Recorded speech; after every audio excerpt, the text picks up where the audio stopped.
The Whitmore Enterprises annual gala sparkled with the kind of opulence that made Manhattan's elite feel superior to the rest of the world. Crystal chandeliers cast golden light over marble floors, while waiters in crisp uniforms glided between clusters of billionaires and their perfectly groomed teenage children. This wasn't just a corporate event, it was a display of power, where business empires were built over champagne and handshakes. Richard Whitmore stood at the center of it all, his silver hair perfectly styled, his custom Italian suit worth more than most people's cars. At 55, he was everything money could buy: successful, influential, and utterly convinced of his own superiority. The wine had been flowing freely, and Richard's usual arrogance had sharpened into something more dangerous, a need to prove his intellectual dominance to the young minds gathered around him. "You see, kids," Richard said, his voice carrying the condescending tone of a man who had never been challenged, "this is why education matters. Why your parents pay for the best schools, the best tutors." He gestured broadly with his wine glass, red liquid sloshing dangerously close to the rim. "Because knowledge is power, and power." The glass slipped from his fingers, sending Bordeaux splashing across the pristine marble floor like spilled blood. The crimson stain spread slowly, seeping into the polished stone. "Damn it," Richard muttered, not bothering to hide his irritation. "Someone clean this up." From the periphery of the golden circle, a figure moved with quiet efficiency. Grace Thompson appeared as if summoned, carrying a bucket and mop with the practiced invisibility of someone who had learned to navigate around the wealthy without disturbing their sense of superiority. At 30, she moved with a dignity that her uniform couldn't diminish: pressed black pants, a simple white shirt, and sensible shoes that had walked miles through office buildings. Her dark hair was pulled back in a neat ponytail, revealing a face that spoke of intelligence carefully hidden behind professional composure. She knelt beside the stain, her movements precise and unhurried, as if she had all the time in the world to clean up other people's messes. Richard's eyes fixed on her with the predatory focus of a man who had found his target. The wine had loosened his tongue and sharpened his cruelty. Here was the perfect opportunity to demonstrate his superiority to these impressionable young minds, at the expense of someone who couldn't fight back. "Actually," Richard said, his voice cutting through the murmur of conversation like a blade, "this is perfect timing for a little demonstration." The circle of teenagers shifted uncomfortably, sensing the change in atmosphere. Emily Whitmore, Richard's 17-year-old daughter, felt her stomach clench with a familiar dread. She recognized that tone, the one her father used when he was about to say something that would haunt her with embarrassment for weeks. Richard stepped closer to Grace, who continued cleaning without acknowledgement, her focus entirely on removing every trace of the wine. The teenagers watched in uncomfortable silence as their host positioned himself like a professor before a captive audience. "You see," Richard continued, his words slurring slightly, "education isn't just about memorizing facts. It's about cultural refinement, intellectual sophistication, the kind of breeding that separates the leaders from the—" His eyes fixed on Grace with obvious disdain, "the help." Grace's hands stilled for just a moment, her knuckles tightening around the mop handle. But she didn't look up, didn't give him the satisfaction of a reaction. She simply resumed cleaning, each movement controlled and dignified. Thomas Beckett, standing at the edge of the group, observed the scene with growing distaste. As one of Whitmore Enterprises' largest shareholders, he had attended countless events like this, but Richard's behavior was becoming increasingly difficult to ignore. The man's arrogance had always been a liability, but tonight it felt particularly toxic. Richard wasn't finished. The wine, the audience, and his own ego had created a perfect storm of cruelty. He wanted to humiliate someone, to prove his intellectual superiority, and Grace had become his unwilling target.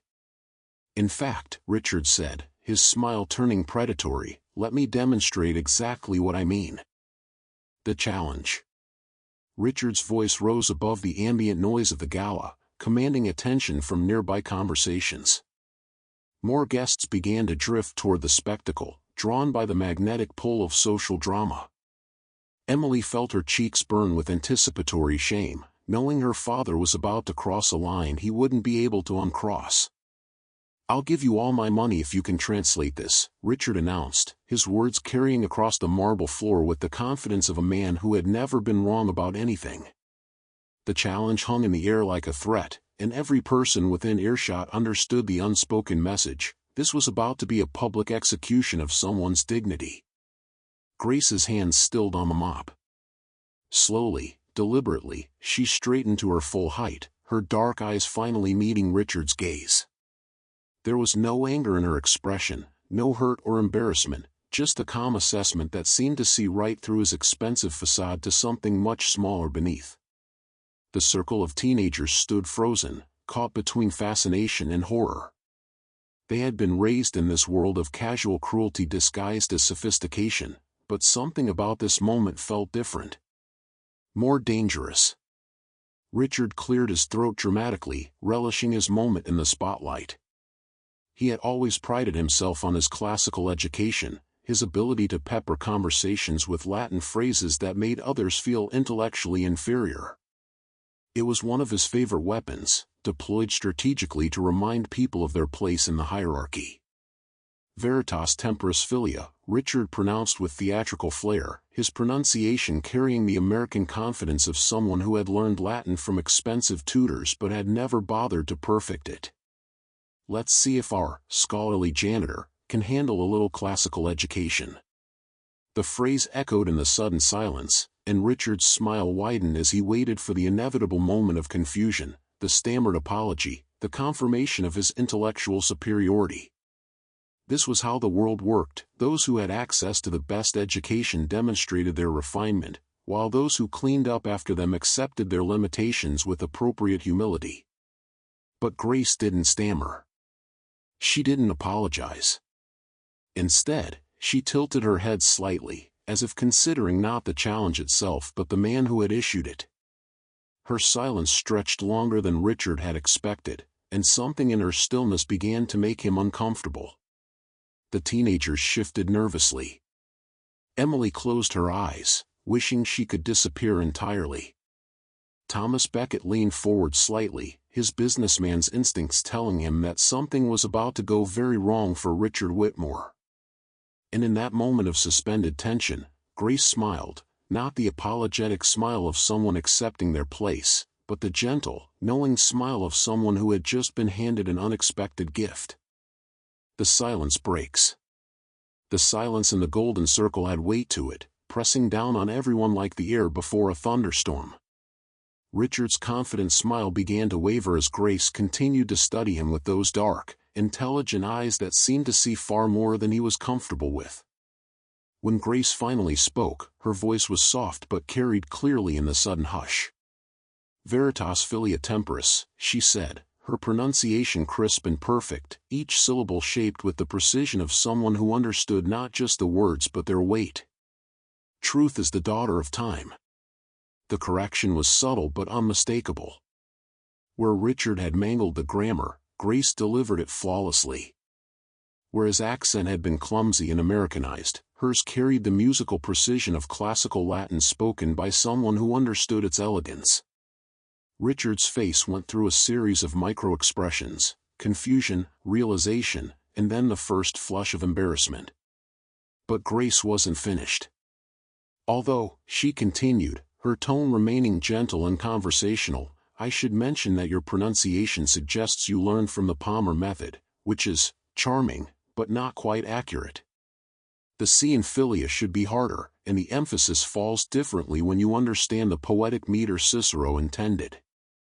The words landed like surgical strikes, each one precisely placed to dismantle Richard's facade without raising her voice or showing the slightest sign of aggression. She wasn't attacking him, she was simply correcting him with the patience of a teacher addressing a struggling student. Emily's eyes flew open, a mixture of horror and secret delight crossing her face. She had never seen her father rendered speechless, had never watched his confidence crumble in real time. Part of her felt guilty for the surge of satisfaction that coursed through her, but a larger part was simply amazed that someone had finally called out his intellectual bullying. Thomas Beckett's eyebrows rose imperceptibly. In 30 years of high-stakes business negotiations, he had developed an eye for intelligence, and he was watching a master class unfold. Grace's response wasn't just accurate, it was strategically brilliant, delivering maximum impact with minimum effort. Richard's mouth opened and closed like a fish gasping for air. The carefully constructed image he had spent decades building, the cultured businessman, the intellectual superior, the man who could put anyone in their place with a classical reference, was dissolving before his eyes. You. Richard stammered, his wine-addled brain struggling to process what had just happened. The teenagers around him began to exchange glances, some smirking openly now that the power dynamic had shifted so dramatically. Grace bent to resume her cleaning, as if the exchange had been nothing more than a pleasant academic discussion. But as she worked, she continued speaking in that same gentle tone. "It's interesting that you chose that particular quote," she said, not looking up from the wine stain that was proving remarkably stubborn. Aulus Gellius used it to suggest that hidden truths eventually surface, no matter how carefully they're concealed. Rather prophetic, wouldn't you say? The implication hung in the air like incense, subtle but unmistakable. Richard felt a chill that had nothing to do with the air conditioning, a growing sense that he had just made a terrible mistake, not just in challenging Grace, but in revealing so much about himself in the process. The unraveling. The crowd that had gathered to witness Richard's intellectual superiority display began to shift and murmur. The power dynamic had flipped so completely that several guests were openly snickering at the man who, moments before, had commanded their respect through fear and financial influence. Richard's face flushed deep red, the wine and embarrassment combining into a toxic cocktail that clouded his judgment entirely. He couldn't let this stand. His reputation, his carefully constructed image of intellectual dominance, was crumbling in front of the very people he needed to impress. That's very impressive," he said, his voice tight with barely controlled rage. "I'm sure you spent hours memorizing that to impress people at parties. But real education isn't about parlor tricks." "You're absolutely right," Grace interrupted gently, finally looking up from the floor. "Real education is about understanding context, cultural nuances, and the humility to keep learning.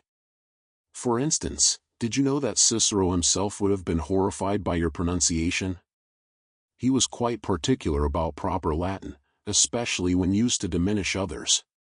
The circle of onlookers had grown larger now, drawn by the spectacle of a billionaire being systematically dismantled by his own janitor. Emily watched in fascination as her father, the man who had terrorized her with intellectual intimidation her entire life, struggled to regain control of a situation that had spiraled beyond his comprehension. Thomas Beckett stepped slightly closer, his keen business instincts recognizing a pivotal moment when he saw one.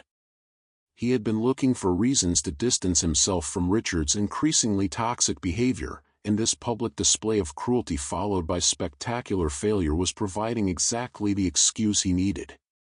"Perhaps," Grace continued, wringing out her mop with practiced efficiency, "we should discuss the philosophical implications of using classical education as a weapon.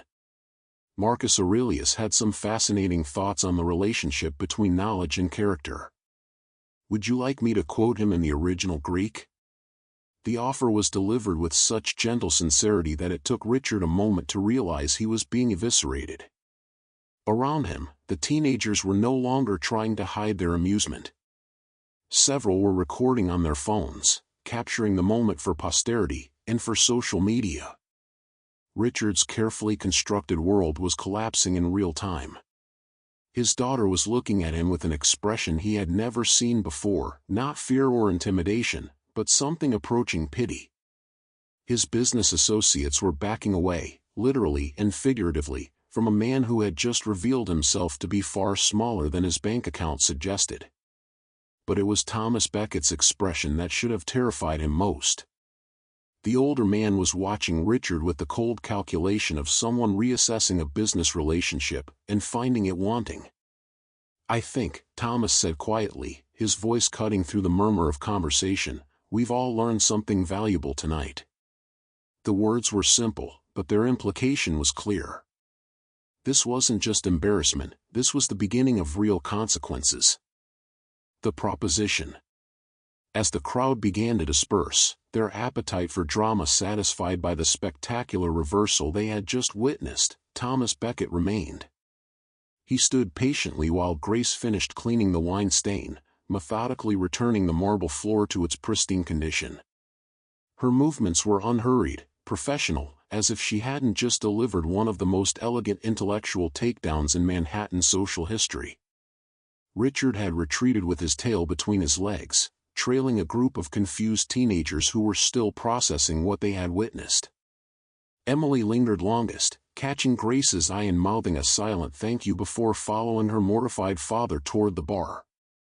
When Grace finally stood, bucket and mop in hand, Thomas approached with the measured steps of a man who had made his fortune by recognizing talent in unexpected places.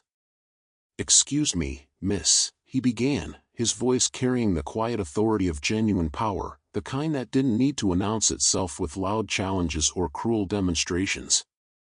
"Thompson," Grace replied, meeting his gaze with the same calm composure she had shown throughout the entire ordeal. "Grace Thompson." "Miss Thompson." Thomas reached into his jacket and withdrew an elegant business card, extending it to her with the respect he would show any potential business partner. "I'm Thomas Becket. I wonder if you might have a moment to speak with me tomorrow morning? Say, 10 o'clock at my office?" Grace accepted the card, glancing at it briefly before meeting his eyes again. The weight of the moment wasn't lost on her. She understood that something significant was being offered, though she couldn't yet grasp its full implications. "May I ask what this concerns, Mr. Becket?" she inquired, her voice maintaining the same professional tone she had used throughout the evening. Thomas smiled, the expression of a man who had just discovered an unexpected solution to a long-standing problem. "Let's just say that tonight's demonstration of your capabilities has given me some ideas. Ideas that might be mutually beneficial." Around them, the gala continued its glittering course, but something fundamental had shifted in the social ecosystem of the room. Word of Richard's humiliation was spreading through the crowd like wildfire, accompanied by video footage that would soon make its way across social media platforms. The man who had built his reputation on intellectual intimidation had been exposed as a fraud, and the reverberations would extend far beyond this single evening. Grace nodded, tucking the business card into her pocket with the same careful precision she applied to everything else. "I'll be there, Mr. Becket." "Excellent." Thomas paused, then added quietly, "Miss Thompson, I've been in business for 40 years, and I've learned to recognize exceptional talent when I see it. What I witnessed tonight wasn't just intelligence, it was grace under pressure, strategic thinking, and the kind of character that can't be bought or taught. Those are rare qualities in any setting." As Thomas walked away, Grace stood alone in the vast ballroom, surrounded by the detritus of wealth and privilege. The irony wasn't lost on her. She had come to clean up someone else's mess and ended up exposing the mess that lay beneath the surface of respectability. But she had also been seen. Truly seen. For the first time in months of invisible labor, someone had recognized not just her intelligence but her potential. Tomorrow would bring possibilities she hadn't dared to imagine. The reckoning.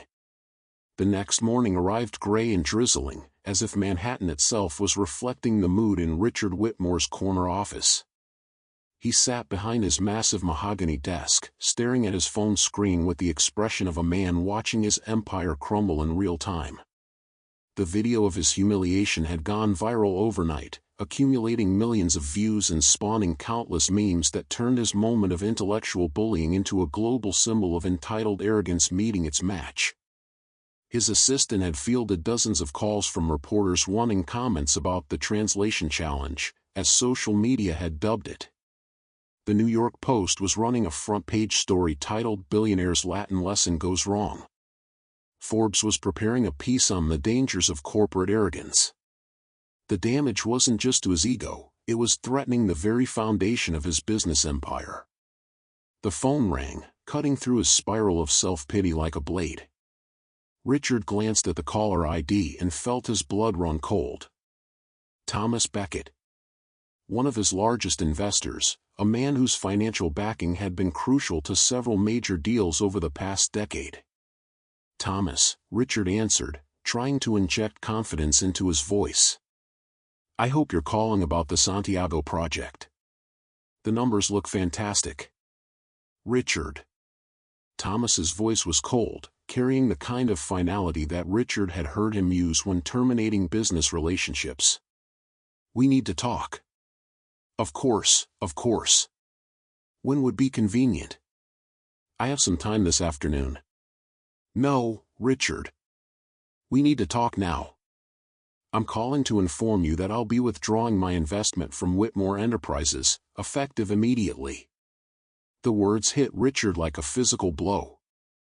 He felt the air leave his lungs, felt the world tilt dangerously around him. Thomas, please. Last night was. I had too much wine, made a mistake. Surely that's not grounds for. It's not about the wine, Richard. Thomas's voice was steady, implacable. It's about character. What I witnessed last night wasn't an aberration, it was a revelation. You showed your true nature, and frankly, I can no longer associate my name or my money with that kind of cruelty. Richard scrambled for leverage, for any argument that might change Thomas's mind. You're making a mistake. The returns on your investment have been exceptional. You're letting one moment of poor judgment. One moment? Thomas's laugh was bitter. Richard, I've watched you intimidate employees, belittle subordinates, and use your wealth as a weapon for years. I told myself it was just business, just the way things worked at your level. But last night, watching you try to humiliate that woman for sport, I realized I'd been enabling a bully. The line went quiet except for Richard's ragged breathing. $47 million. That's how much Thomas Beckett had invested in various Whitmore projects. Money that was now walking out the door, taking with it the leverage Richard needed for at least 3 major deals. She's nobody, Thomas. A janitor. You're destroying a partnership worth millions over a janitor. The silence that followed was so complete that Richard wondered if the call had been disconnected. When Thomas finally spoke, his voice carried a disgust that made Richard's skin crawl. And there it is, Thomas said quietly. The heart of the problem. You think someone's worth is determined by their job title, their bank account, their place in your personal hierarchy. But that nobody displayed more intelligence, dignity, and class in 5 minutes than you've shown in 5 years of partnership. The call ended with a click that echoed in Richard's office like a gunshot. He stared at the dead phone, feeling the foundations of his world shifting beneath him. Thomas Beckett wasn't just an investor, he was a connector, a man whose endorsement opened doors throughout the financial world. His withdrawal wouldn't just cost Richard money, it would cost him credibility, reputation, and access to the kind of deals that kept his empire growing. Outside his window, the city continued its relentless pace, indifferent to his personal catastrophe. But inside his office, Richard Whitmore finally began to understand the true cost of his arrogance. He had spent decades building his fortune by stepping on others, by using his advantages to make others feel small. Last night, for the first time, he had encountered someone who couldn't be diminished, and in trying to cut her down, he had only exposed the poverty of his own character. The truth, as Grace had so elegantly demonstrated, was indeed the daughter of time. And his time was running out. The new beginning. At exactly 10 o'clock, Grace Thompson stood in the marble lobby of the Beckett Financial Building, her reflection multiplied in the polished surfaces that surrounded her. She had traded her cleaning uniform for a simple but elegant navy dress, professional, dignified, and carefully chosen to project competence without arrogance. In her hand, she carried a leather portfolio that contained her transcripts, her aborted doctoral thesis on linguistic anthropology, and letters of recommendation from professors who had once believed she was destined for academic greatness. The elevator carried her to the 42nd floor in whispered silence, delivering her to a reception area that spoke of understated wealth and serious business. Thomas Beckett's assistant, a woman who radiated efficiency and warmth in equal measure, escorted her to a corner office with floor-to-ceiling windows that offered a panoramic view of the city. Thomas stood as she entered, extending his hand with genuine respect. He had discarded the formal evening wear from the previous night in favor of a charcoal suit that spoke of serious business, but his eyes held the same intelligent assessment that had recognized her potential in a crowd of hundreds. "Miss Thompson, thank you for coming. Please, have a seat." Grace settled into the chair across from his desk, her posture straight but relaxed, hands folded calmly in her lap. She had spent the sleepless night preparing for this moment, researching Thomas Beckett's business empire and trying to imagine what opportunities might await her in this gleaming tower. "I'll be direct," Thomas began, settling back in his chair with the confidence of a man who had spent decades making decisions that moved millions of dollars and changed lives. "What I witnessed last night was remarkable. Not just your linguistic abilities, though those were impressive, but your composure, your strategic thinking, and your ability to maintain dignity under attack." He leaned forward slightly, his expression growing more intense. "I'm about to close deals with partners in Beijing, Frankfurt, and Moscow. These aren't simple transactions, they're complex negotiations involving cultural nuances, linguistic subtleties, and the kind of relationship building that can make or break billion-dollar agreements." Grace felt her heart begin to race, but she kept her expression neutral, professional. "You need someone who can navigate those cultural complexities." "I need someone I can trust," Thomas corrected. "Someone with the intelligence to understand not just what people are saying, but what they mean. Someone with the character to represent my interests with integrity." He paused, studying her face. "Someone who won't be intimidated by power or corrupted by it." The offer hung in the air between them, pregnant with possibilities that Grace had only dreamed of during her long nights of cleaning office buildings and caring for her grandmother. This was more than a job, it was a chance to use her mind, to apply years of abandoned education to work that mattered. The position would involve extensive travel, Thomas continued. "Beijing next month, Frankfurt in the spring, Moscow by summer. You'd be my cultural liaison, my translator, and my advisor on international protocol. The salary would be substantial. More than substantial." He named a figure that made Grace's breath catch. It was more money than she had ever imagined earning, enough to secure her grandmother's care, enough to perhaps return to school, enough to build the kind of life she had given up hope of achieving. "Mr. Beckett," Grace said carefully, "I'm honored by your confidence in me. But I should be honest about my background. I don't have a degree in international business. I've never worked in finance or negotiations. You're a scholar," Thomas interrupted gently. "I did my research this morning. Full scholarship to Columbia, summa cum laude in comparative literature with concentrations in classical languages and cultural anthropology. You were 2 years into a doctoral program in linguistic anthropology before circumstances required you to leave." Grace felt tears prick at her eyes. She had worked so hard to bury that part of her past, to accept that her academic dreams were dead and buried under the weight of family responsibility and financial necessity. "Circumstances that speak to your character, not against it," Thomas continued. "You sacrificed your own ambitions to care for family. That's not a failing, Miss Thompson, it's a testament to your values." Grace sat in silence for a moment, overwhelmed by the magnitude of what was being offered. 6 months ago, she had been invisible, cleaning up after people who never bothered to learn her name. Now she was being offered a chance to sit at tables where decisions that shaped the global economy were made. "There's one more thing," Thomas said, his voice carrying a note of satisfaction. "I spoke with Richard Whitmore this morning.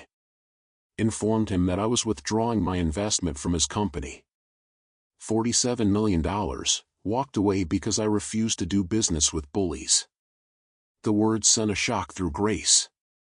She understood the implications. Her moment of dignity had cost Richard Whitmore far more than embarrassment.